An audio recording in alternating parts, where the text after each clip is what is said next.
È un progetto che parte da tutta una questione artistico-culturale, il legame fra Italia e il resto, Venezia in particolare, e il resto diciamo, del mondo verso est, non solo la Cina ma anche tutti i paesi attraversati dalla Via della Seta, e in particolare in questo caso con la Cina, che è sfociato in una mostra veramente eccezionale a Pechino su Marco Polo, inaugurata dal Presidente Meloni e chiusa dal Presidente della Repubblica Mattarella, che poi ha toccato anche altre città della Cina e poi nell'ambito di questi progetti artistici c'è stato questo video bellissimo realizzato che è una canzone composta appositamente dedicata a Marco Polo, interpretata da Valentina Volpe Andreazza. Il prossimo anno il progetto culturale curato ancora una volta dall'ambasciata italiana in Cina e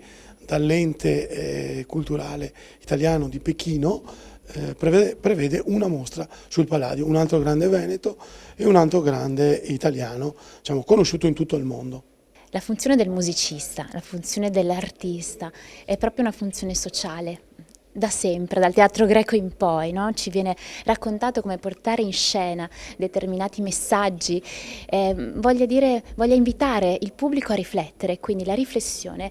Il mio sogno è la riflessione del dialogo interculturale, quindi portare le persone a riflettere e a lasciarsi sorprendere dalla bellezza. Noi come musicisti, io come cantante, ogni volta cerco di raccontare con tutto il mio cuore quello che sto cantando, per coinvolgere le persone verso un messaggio di pace e di bellezza.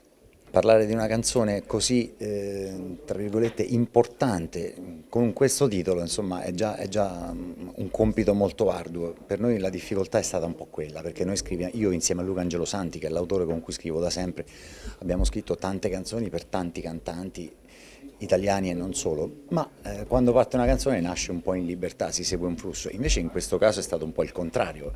Il partire proprio da un personaggio così importante ci ha dato una sorta di stop e di tante riflessioni prima di iniziare a buttare giù le prime note e le prime parole.